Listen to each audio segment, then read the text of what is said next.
اسلام آباد کے تینوں حلقوں کے لگے ہوئے تھے، NA 46 47 48۔ 47 میں آپ کو جیسے پتہ ہے میں کینڈیڈیٹ ہوں اور 48 کے علی بخاری صاحب کینڈیڈیٹ ہیں۔ NA 47 کے حساب سے کل 47 48 46 تینوں میں اسلام آباد ہائی کورٹ نے نوٹیفیکیشن سسپینڈ کر دیے تھے۔ جو سب سے اہم بات ہے، فارم 45 کے مطابق میں جیتا ہوا ہوں، میری لیڈ ہے تقریباً 53,000، بخاری صاحب کی لیڈ ہے تقریباً 45,000، اسی طرح ہمارے عامر مغل صاحب کی لیڈ ہے تقریباً 43,000۔ اس لیڈ کو نہ صرف ختم کیا گیا فراڈولنٹلی، جال سازی کے ذریعے، ٹیمپرنگ کر کے، یا جو بھی طریقہ واردات استعمال کیا گیا، ابھی تک ریکارڈ پہ کچھ بھی سامنے نہیں آیا۔ بہرحال وہ ہمارے پاس آج بھی اوریجنل فارم میں وہ فارم 45 موجود ہے۔ ایک فارم 45 ساری دنیا اب جان چکی ہے، لیکن تھوڑی سی ایک تفصیل بتا دوں۔ فارم 45 وہ ہیں، جیسے میرا حلقہ NA 47 تھا، تقریباً بلکہ ایگزیکٹلی 387 پولنگ سٹیشنز ہیں۔ 387 پولنگ سٹیشنز میں سے جو فارم 45 پہ جو گنتی کا عمل ہوتا ہے، یعنی اس سے پہلے پولنگ ہوتی ہے پھر گنتی ہوتی ہے، گنتی کے time presiding officer, assistant presiding officer ہوتے ہیں، اور جو پولنگ ایجنٹس ہوتے ہیں، تمام جو مین کنٹیسٹنگ کینڈیڈیٹس ہیں ان کے پولنگ ایجنٹ وہاں بیٹھے ہوتے ہیں۔ تمام پولنگ ایجنٹس کو اگر انکلوڈ کیا جائے تو جو اوور آل بنتے ہیں وہ تقریباً 3,000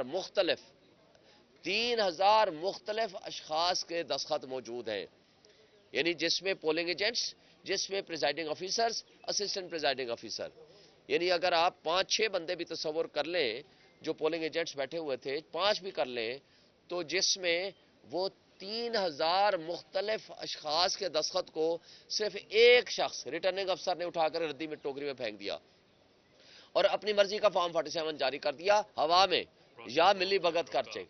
اور پھر کیا کیا، جب میں گیا میں نے کہا جی یہ رزلٹ آ چکا ہے، آپ ہمارا فارم 47 دیں، تو ہمیں آؤسٹ کر دیا پولیس کے زور سے، ہمیں کہا جی آپ تو اندر نہیں جا سکتے، ہمیں باہر نکال دیا، اور ساتھ فورجری کرنے لگ گئے۔ باہر جو سکرین لگی ہوئی تھی، آپ میڈیا کے دوست جانتے ہو، سکرین لگی ہوئی تھی، اس سکرین کے بعد جو میرا ووٹ تھا طارق فضل کے کھاتے میں، طارق فضل کا ووٹ میرے کھاتے میں، میں نے فوری طور پر درخواست دی RO کو بھی اور الیکشن کمیشن کو۔ الیکشن کمیشن نے فوراً نوٹس کیا، مگر وہ اپنے سلسلے جاری رکھے انہوں نے۔ پھر اس کے بعد میرا رزلٹ روک دیا انہوں نے 1 بجے تک۔ 9 تاریخ کو 1 بجے انہوں نے میرا رزلٹ دیا، جس میں جو میرا ووٹ تھا 1,05,000 کا، اس کو کم کر کے 87,000 لے آئے، اور جو میرے مد مقابل کا ووٹ تھا ٹوٹل 51,000 فارم 45 کے مطابق، اس کو لے آئے یہ 1,01,000 پہ یا 1,02,000 پہ، اور اس طریقے سے اس کو جتوا دیا گیا فورجری کر کے۔ پھر میں الیکشن کمیشن میں آیا، الیکشن کمیشن نے سٹے کر دیا 11 تاریخ کو۔ 11 تاریخ کو ریٹرننگ افسر نے خود اپنے ہاتھ سے لکھ کے دیا کہ جی میں نے بھی سٹے کر دیا ہے، کوئی فردر پروسیڈنگ نہیں ہوگی، پوسٹ پون کر دیا۔ اب اس کے بعد پتہ چلا رات کو نوٹیفیکیشن آ گیا، ابھی آ کر پتہ چلا انہوں نے کہا جناب انہوں نے تو کوئی فارم 48 49 بنا کے بھی بھیج دیا تھا۔ بھائی کیسے بنا سکتے ہو جب آپ کے پاس ایک الیکشن کمیشن کا سٹے آرڈر موجود ہے، پھر آپ خود اپنے ہاتھ سے لکھ کے دے چکے ہیں۔ اور پھر یہ بات نہیں ہے کہ صرف میں تھا، اس میں طارق فضل بھی موجود تھا، اس کے بعد 5-6 دیگر جو کینڈیڈیٹس تھے ان کے نمائندے اور کچھ اصل جو ریپرزنٹیٹیو تھے یعنی کینڈیڈیٹس تھے وہ بھی موجود تھے، سب کی نگرانی موجودگی میں انہوں نے ایک رائٹنگ میں آرڈر جاری کر دیا۔ پھر کیا ہوتا ہے کہ ہمارے جانے کے بعد شام میں کوئی طارق فضل کے ساتھ مل کے کوئی ریکارڈ ٹیمپرنگ کر رہے ہیں، مجھے پتہ چلا تو میں نے فوراً درخواست دی ادھر، انہوں نے نوٹس کیا، مگر ریٹرننگ افسر کو کوئی فرق نہیں پڑا، اور آج انہوں نے کل صبح کے لیے ریٹرننگ افسر کو ذاتی طور پر طلب کر لیا اور رپورٹ بھی مانگ لی ہے اور طلب بھی کر لیا ہے، اور یہ کہا ہے کہ کس کیپیسٹی میں آپ نے یہ سارا کچھ کارروائی کی ہے اور کس طرح کی ہے۔ تو لہٰذا یہ جو فورجری ہے، یہ جو ٹیمپرنگ ہے، وہ ریکارڈ تقریباً ثابت ہو چکا ہے، اور انشاءاللہ ہمیں امید ہے کہ ہمیں انصاف ملے گا۔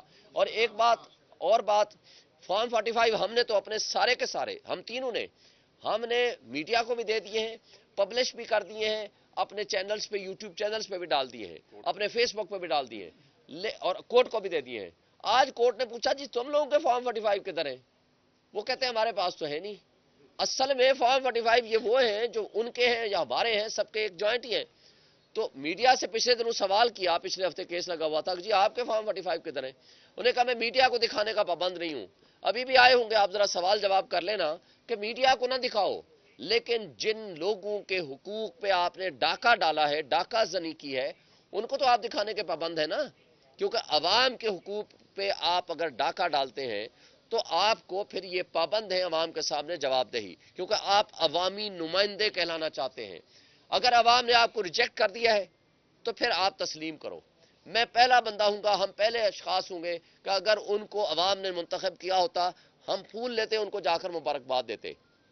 لیکن اس طرح فراڈ، مجھے افسوس سے کہنا پڑتا ہے، یہ کانسٹیچوئنسی ہے جہاں ہم کھڑے ہیں، جہاں الیکشن کمیشن ہے. یہ میری کانسٹیچوئنسی ہے NA47، جہاں الیکشن کمیشن ہے، جہاں سامنے سپریم کورٹ ہے، جہاں ہائی کورٹ ہے، جہاں پریزیڈنسی ہے، پرائم منسٹر ہے، پارلیمنٹ ہاؤس ہے، ڈپلومیٹک انکلیو ہے. یہ ہمارا حلقہ ہے. اور پرائم منسٹر ہاؤس میں میرا ایک پولنگ سٹیشن تھا، جہاں پریزیڈنسی کے، پرائم منسٹر ہاؤس کے اور ان تمام ملازمین ڈپلومیٹک انکلیو میں رہنے والے سب نے ووٹ کیا، اور بہت بڑی لیڈ سے میں اس میں جیتا ہوں. 46 یونین کونسل تھی، 46 میں یہ صاحب آ رہے ہیں. مگر افسوس سے کہنا پڑتا ہے کہ جا کر کے کس رشتہ دار، کس اپنے بچے، کس اپنے بیٹا بیٹی کے سامنے اور کس پولنگ ایجنٹ کے سامنے آپ یہ کہیں گے کہ میں الیکشن جیت گیا ہوں.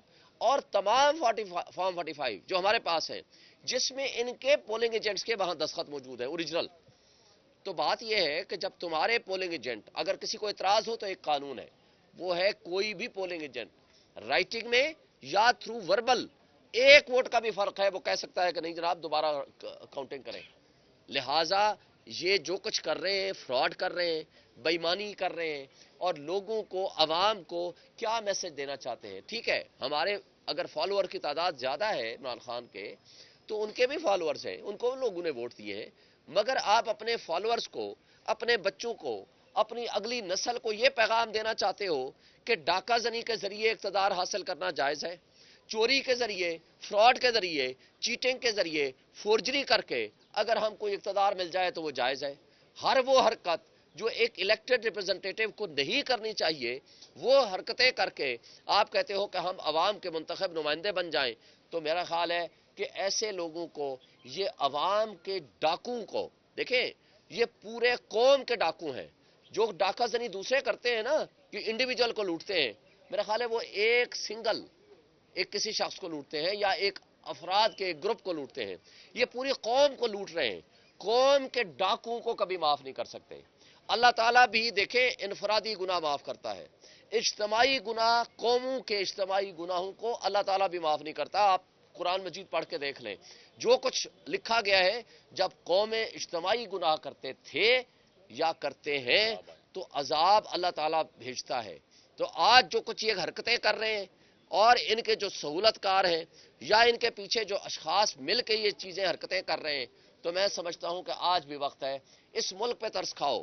25 کروڑ عوام آج بھوک ننگ سے تنگ ہے، اور جو ہمارا مڈل کلاس ہے وہ بہت بری حالت میں چلا گیا. لوور مڈل کلاس کی زندگی اجیرن بنا دی گئی. مہنگائی اپنے عروج پہ ہے. آج 12 روپے بجلی کا یونٹ جو ہمارے زمانے میں تھا، آج 70 روپے بجلی کا یونٹ چلا گیا. آپ یعنی اپنے گھر میں رہتے ہیں مگر بجلی کے بل کی صورت میں اور گیس کے بل کی صورت میں آپ کرایہ ادا کرتے ہیں.